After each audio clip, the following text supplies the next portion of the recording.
Hello, I'm Will Woodford, and today I'm interviewing Damon about the coming of the Civil War. So Damon, tell me, why do some historians think the Civil War was unavoidable? Some historians think that the Civil War was unavoidable because they were so agriculturally different. That is, the North and South. The North was very big in manufacturing, while the South was very big in farming. And the North saw no reason for slaves, while the South found slaves as they needed them. They were needed. And, How did Uncle Tom's Cabin impact America? Uncle Tom's Cabin was a big impact on America, and that is because Northerners weren't very aware of how bad slavery was until this book came out, and people that were on the fence between slavery, they became they became abolitionists. So that means they were against slavery, and it even opened up people's eyes in the South. Awesome. So, why did the United States go to war with Mexico? Mexico told the U.S. if they were to annex Texas, then that meant that they were declaring war. And of course, the U.S. annexed Texas, which caused war. What led the Whigs to a decline? The Whig Party, after everything they fought for was pretty much resolved, and they never had a Whig president. Also, they were kind of replaced by the Republican Party.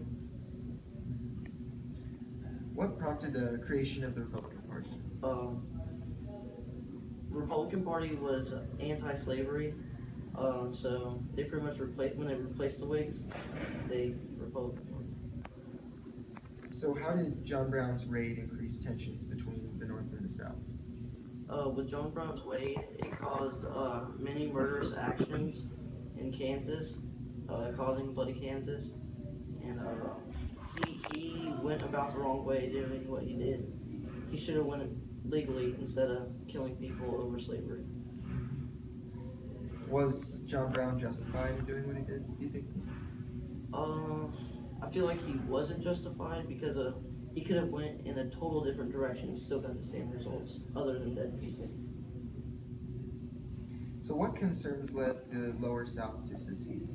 The Lower South seceded after President Lincoln was elected with no Southern electoral votes. It doesn't seem fair, does it? So what events started the Civil War? Well, this whole interview has pretty much been how the Civil War started. I could summarize for you. States' rights was a big issue. Slavery was the biggest issue. What caused the Upper South to secede, to conclude this interview? The Upper South seceded whenever Union troops fired in South Carolina on April 12th, and this was on Fort Sumter, and this is what started the Civil War. And that is what led to the Civil War. Thank you, Junior. That's it.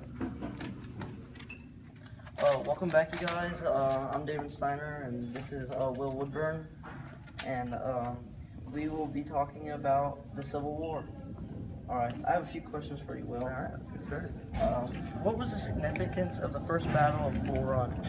Well, see, this battle was relatively tame, and it didn't really compare to any of the battles in the Civil War, but it was still worrying to the people. So they saw that and they thought, oh, this is going to be a bad one. And then the rest of the battles come, and then they realize like that was nothing. All right. I got another question for you. How did the North and South prepare for the war? Well, the North had way more railroads, which made transporting supplies for production and all sorts of materials to be used in wartime. It made that way easier, and so they had a big upper hand on that. And the South had a lot more military experience, a lot better colleges, education. The generals had more experience, and overall their military strengths were all in the South. All right. Go. What were the hardships for North and South during the war? Well, the South farmland was disrupted, so a lot of farming slowed to a halt, and not many crops were able to be produced.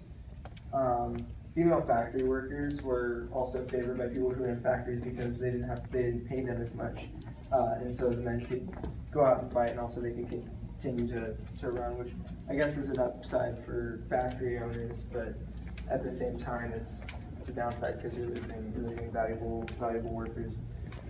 There were prison camps that were only meant to hold about 10,000 people that 35,000 people would end up in, and they would die.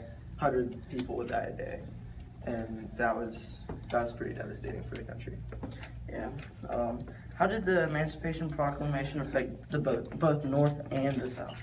Well, it affected the South because, well, they wanted their slaves, and then when that happened, they all moved up to the North so they could find a better life there, fight for the Union, because they wouldn't be allowed to fight in the South. So they eventually helped out the Union's army while also hurting the South.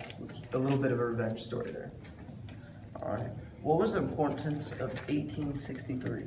1863 was the year that the Battle of Gettysburg and Vicksburg took place, and those were pivotal for the Union Army because those were the biggest victories, some of the longest battle. The 3-day battle Gettysburg was, and that one was a big victory because the fourth day it started on July 1st and went to July 3rd, and then the South retreated on July 4th, which is the Independence Day as well. So not only was it influential and hopeful for the Union, but it was a big victory for them. What made the Gettysburg Address so famous? What made the Gettysburg Address so famous was that it was such an eloquently worded speech that was condensed to 2 minutes. That reminded people that the reason the Civil War is happening is to preserve the nation. That would. Sorry, Mr. Williams, you so cool. I'm sorry. I just had to. I had to stop. Yeah. I miss you. Why am I being filmed right? I'm filming them This for is a for video. This is for U.S. for a history. true history. We're actually doing a project, Mr. Williams. Would you like to say hi? What? Would you like to say hi to the class and Mr. Dittemore? To who? Mr. Dittemore. Say agape. Say agape. Agape. Look at the camera. Let them know that. It's now. This could be over by now, but it might be. You- over, but- Alright, well, it's been nice talking to you, but I think it's time to wrap it up, so I got one more question for you. What was the result of the Civil War? The result of the Civil War was a preserved nation. The reason it happened in the first place. Alright, it's been nice talking to you, Will. Thank you.